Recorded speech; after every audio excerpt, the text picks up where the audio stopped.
Hi everyone, a very good afternoon to all of you and welcome to UPSCpedia by anujjindal.in. Myself Harneet Singh, your mentor for UPSC Commerce and Management Optional. And आज के session में हम discuss करेंगे syllabus for paper for commerce optional. अब सीधा syllabus पे जाने से पहले एक बार पेपर कॉमर्स एंड अकाउंटेंसी का हम ब्लूप्रिंट देख लेते हैं।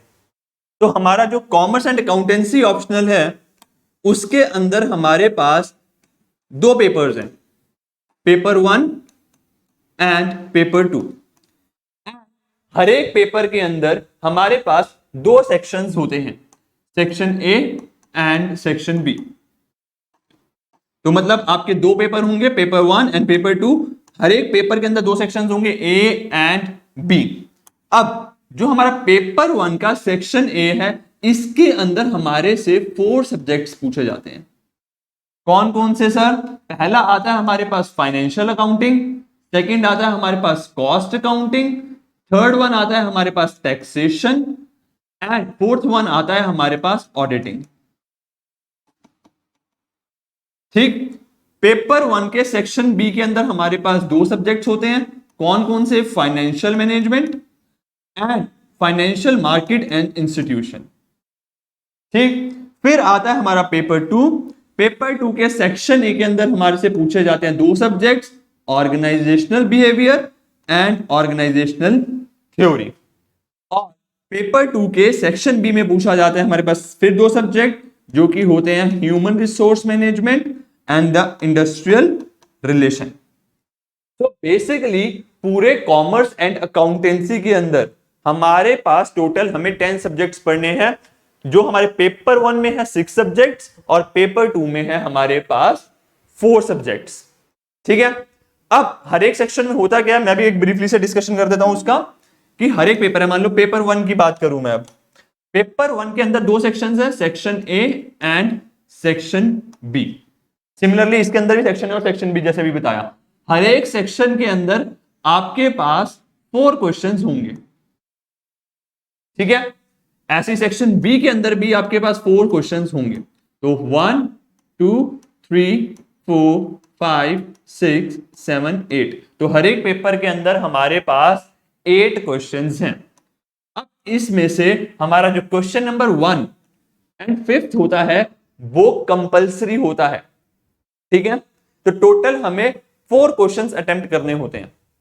टोटल हमें 5 क्वेश्चंस अटेम्प्ट करने होते हैं। तो फर्स्ट और 5th कंपल्सरी होता है। फिर हमें बोला जाता है कि आप इन तीनों में से एक ऑप्ट करना मिनिमम कंपल्सरी है, मतलब इन तीनों में से एक ऑप्ट करना है और इन तीनों में से एक ऑप्ट करना है। फिर बाकी बचे हुए में से आप कोई और एक ऑप्ट कर सकते हो। तो मतलब मिनिमम आपको 2 क्वेश्चंस अटेम्प्ट करने हैं ए सेक्शन से और मिनिमम 2 क्वेश्चंस अटेम्प्ट करने हैं बी सेक्शन से। एक क्वेश्चन आप अपनी मर्जी के सेक्शन ए या बी में से अटेम्प्ट कर सकते हो, और जिसमें से हमारा 1 and 5th are compulsory one. ये मतलब ये तो अटेम्प्ट करने ही करने हैं। तो बेसिकली जो हमारा पेपर होता है उसमें हमारे पास 5 क्वेश्चंस होते हैं 50 मार्क्स के। तो बेसिकली टोटल पेपर कितने का हो गया? 250 मार्क्स का।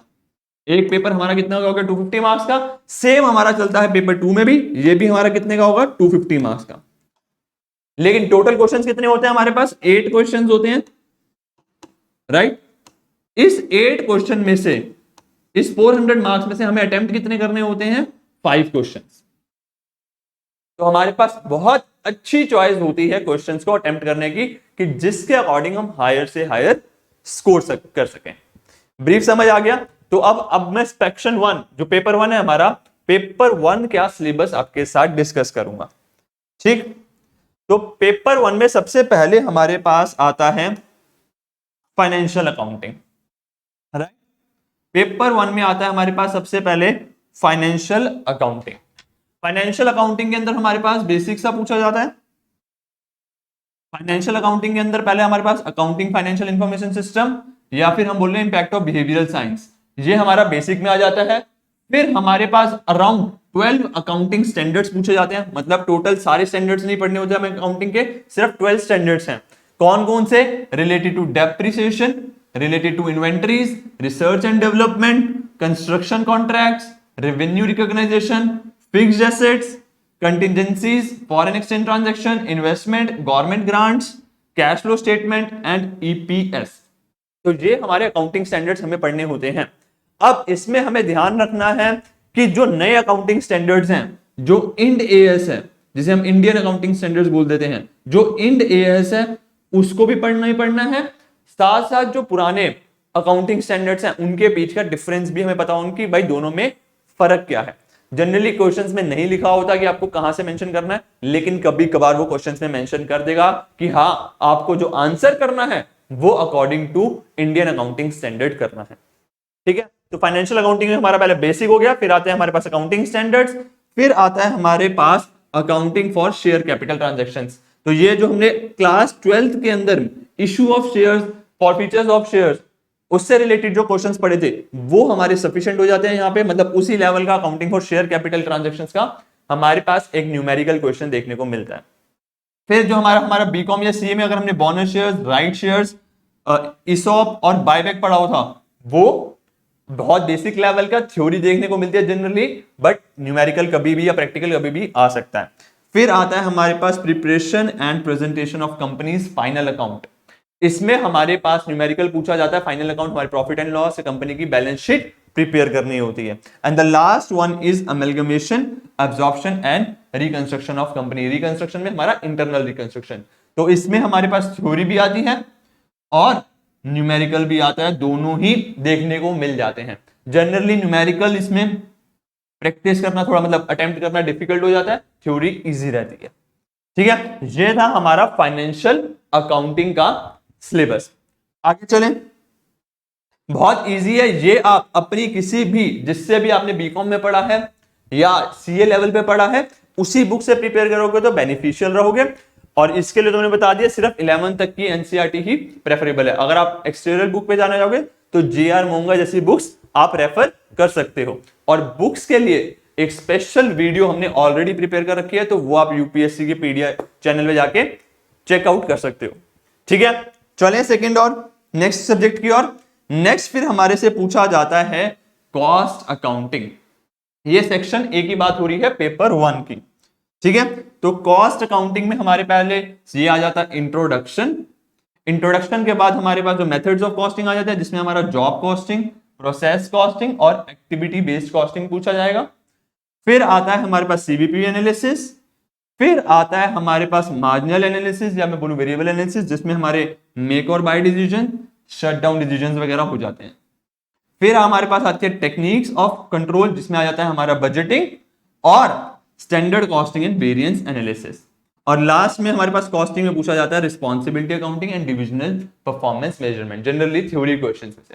अगर हाँ आप फर्स्ट टाइम यूपीएससी की प्रिपरेशन स्टार्ट कर रहे हैं तो ये गलत फहमी बिल्कुल मत डालना कि financial accounting, cost accounting, taxation एक हमारे प्रैक्टिकल सब्जेक्ट्स हैं, means they will ask numerical from it. ऐसा बिल्कुल भी नहीं है।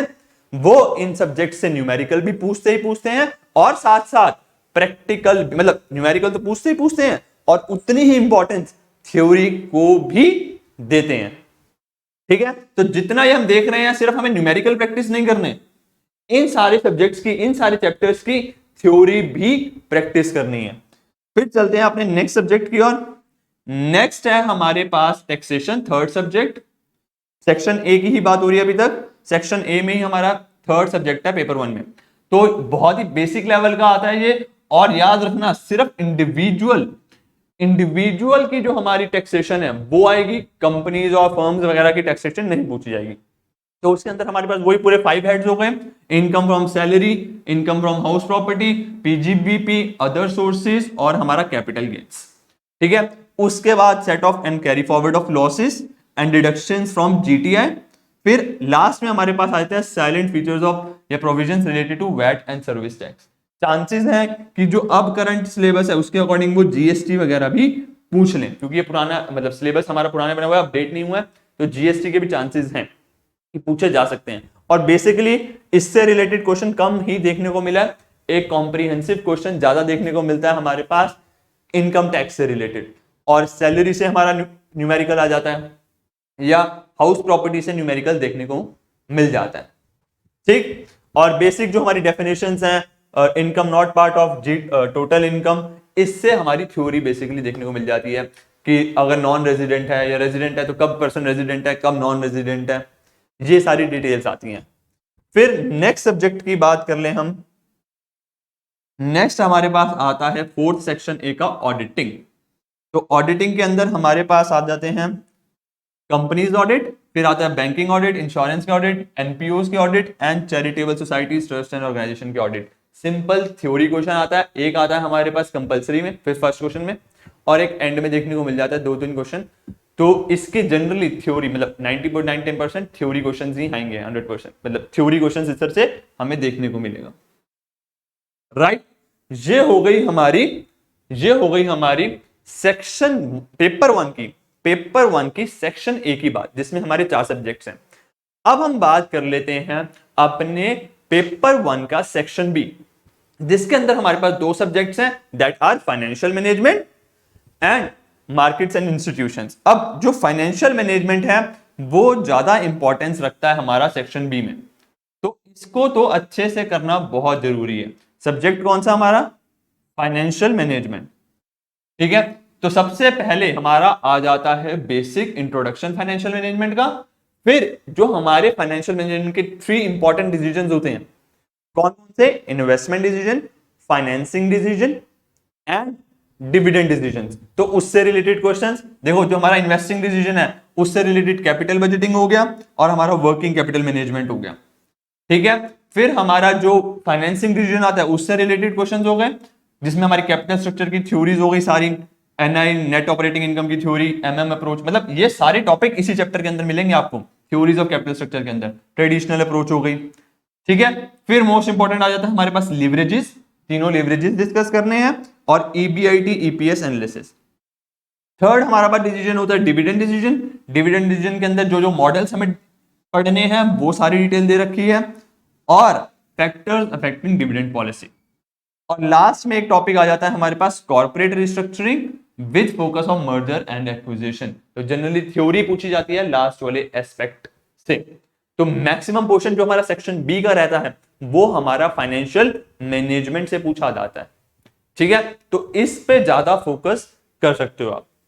चलिए आगे, नेक्स्ट हमारे पास और लास्ट सब्जेक्ट आता है पेपर 1 का financial market and institutions. Financial market and institutions, अब इसके बहुत ही ज्यादा इजी क्वेश्चंस देखने को मिलते हैं, रिलेटेड टू हमारे आ जाते हैं Indian financial system, money market, फिर हमारी कैपिटल मार्केट, उसके इंस्ट्रूमेंट्स हो गए जो भी हो गए, फिर as a regulator SEBI as a regulator, financial services जिसमें हमारे mutual funds, venture capital, credit rating agencies, insurance and IRDA, और रेगुलेटर में हमारा आरबीआई भी इंपॉर्टेंट, इसके भी बहुत क्वेश्चंस देखने को मिलते हैं। थ्योरी क्वेश्चंस पूछे जाएंगे इससे, और जो हमारा वो होगा क्या कहते हैं, इसमें से हमारा करंट से जो करंट टॉपिक चल रहा होगा उससे भी क्वेश्चंस देखने को मिलते हैं कि करंट अगर किसी चीज में रिफॉर्म्स आए हैं तो उसके भी क्वेश्चंस देखने को मिलते हैं।